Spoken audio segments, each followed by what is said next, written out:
Good morning, good afternoon, and if you're watching this late at night, good evening. This is Conflict, Canadians at War, Part 3, World War II, the events, and Canadian connections. In Part 2, we finished off talking about the Canadian connection point of the sailing ship, the St. Louis and the Legacy, the refugees in crisis. We also talked about the invasion of Poland. And the Allies declare war, meaning the Allies, France and Britain declare war, not the United States of America at this point in time. And now we are going on to Part 3, where Canada declares war. Now, this is very different than World War I, where Canada was automatically at war with Germany as part of the British Empire. This time, the Prime Minister wanted a vote in the Parliament to show Canada's autonomy, Canada's independence from Great Britain. William Lyon Mackenzie King did advocate for people to vote yes to go to war. And this is an important shift because he was previously on the side of appeasement, wanting peace, and now he's willing to support Britain and go to war.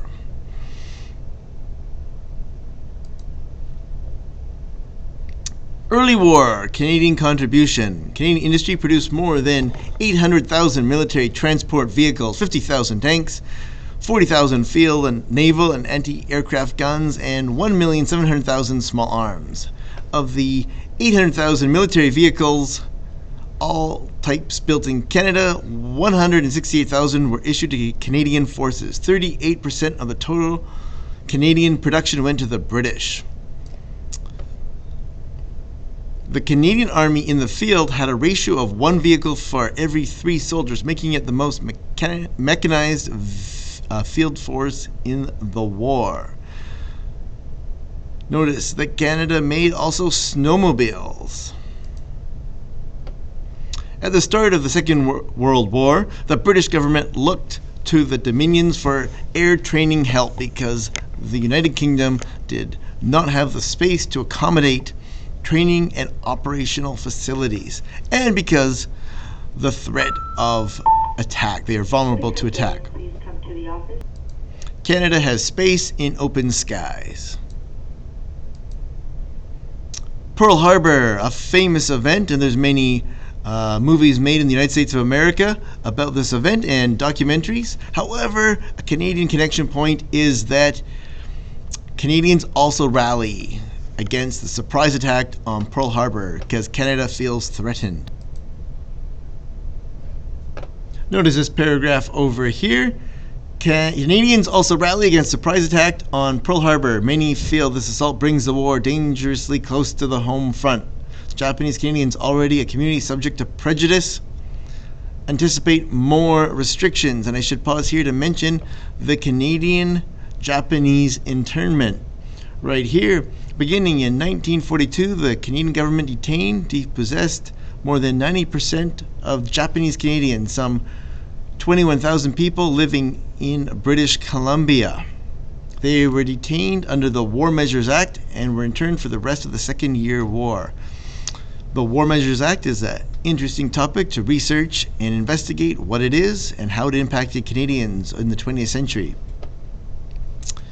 Prime Minister Brian Mulroney apologized on behalf of Canadian government for the wrongs committed against the Japanese Canadians. The government also made symbolic redress payments and repealed the War Measures Act, changing it to the Emergencies Act.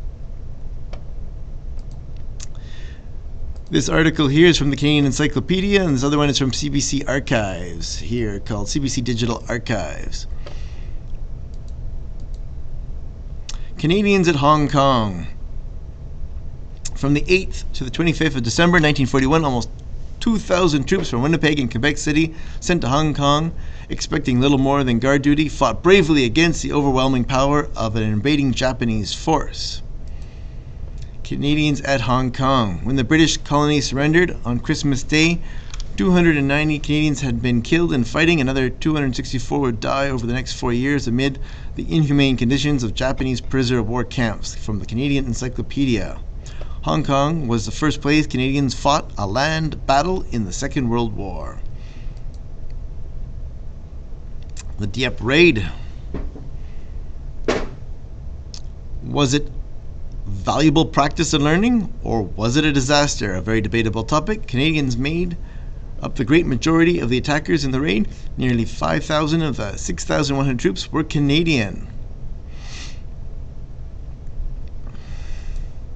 Canadians in Italy. How did Canadians contribute in Italy?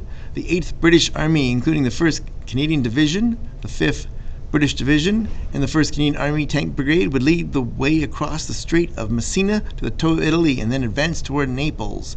Canadians in Italy. How did Canadians contribute on D-Day? Juno Beach was the Allied code name for the 10-kilometer stretch of French coastline assaulted by Canadian soldiers on D-Day. The Canadian Army 3rd Infantry Division and 2nd Armored Brigade seized the beach and its seaside villages while under intense fire from German defenders. An extraordinary example of military skill reinforced by countless acts of personal courage. The 3rd Infantry Division took heavy casualties in its first wave attack, but took control of the beach by the end of the day.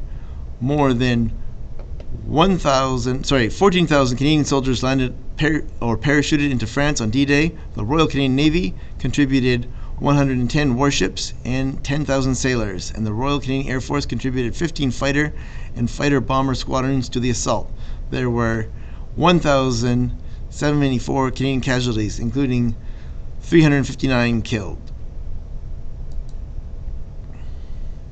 Okay, now we're going to get to key terms. This is a quick review of some of the key terms from the various parts of the videos that we've already seen, and a quick expansion on some,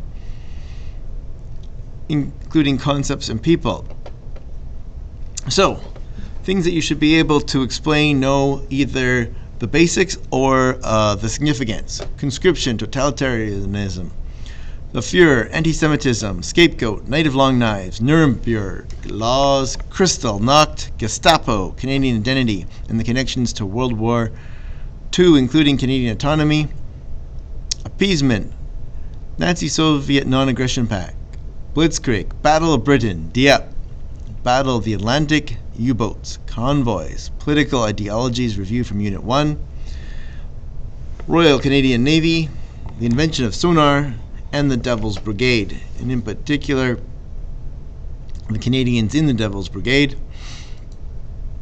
Vandus, a French-Canadian unit. Operation Overlord, Juno Beach, Pearl Harbor, the Manhattan Project, Hiroshima, Nagasaki, and the debates and controversy around Hiroshima and Nagasaki, the perspectives of the different sides of the debate. War Measures Act, Holocaust, Genocide, Final Solution, Japanese Internment, Canadian Women's Army Corps, Royal Canadian Air Force Women's Division, Lend-Lease Act. What was the impact of the Lend-Lease Act? War Supply Board, Propaganda, British Commonwealth Air Training Plan, National Resource Mobilization Act, St. Louis Incident, Tehran Conference, Yalta Conference, and the Potsdam Conference. With those three conferences, who was there, and what was the impact of those conferences? And notice, in particular, the particular name of the individual. For example, don't just say the U.S. President was there, the President of the United States was there, because which president was at which conference? You need to know the difference. Okay, moving on. Sergeant Tommy Prince, William Lyon Mackenzie King, Winston Churchill, Franklin D. Roosevelt, Eleanor Roosevelt, and French Canadian content, Maurice Duplessis and Ellard Goddard, Neville Chamberlain, John Peters Humphreys. He's less famous, but he's the secret author of the first few drafts of the Declaration of Human Rights, the United Nations Declaration of Human Rights. He was requested to write it by Eleanor Roosevelt, which is an important connection between the United States and Canadian history. Also, don't forget about Adolf Hitler, Benito Mussolini, and Franco, and their connection on the rise of totalitarianism, fascism, Nazism, and moving away from democracy, which helps us as Canadians reflect on our own democratic practices. Okay, Sergeant Tommy Prince is important, as well as other First Nation war heroes, to make sure that you are considering that the First Nations of Canada were involved and had a role to contribute.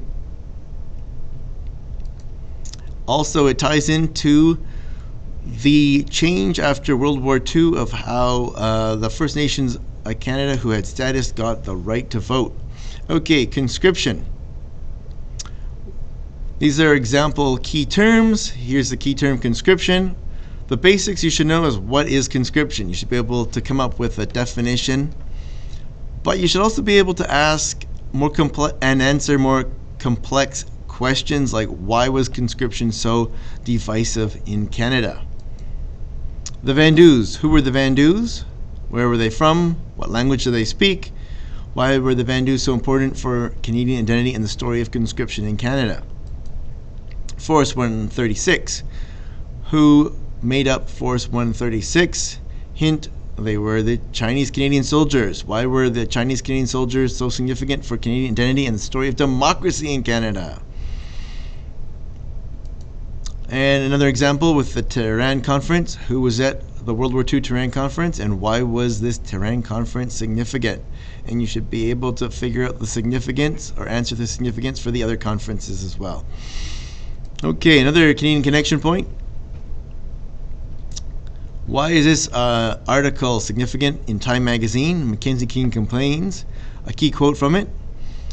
Washington First Communique was revised from Anglo-American forces to mention Canadian, British, and U.S. forces. Why is that significant? The answer is it separates a sense of Canadian identity and Canadian autonomy from the rest of the forces, where Anglo-American forces embeds the Canadian soldiers in that group. So, Mackenzie King said they are entitled to equality in all statements. The Canadian soldiers should be entitled to be mentioned. In the next video, Part 5, World War II, the Home Front, to be continued. Have a great night. That is the express version for this video for a fast review and recap of World War II.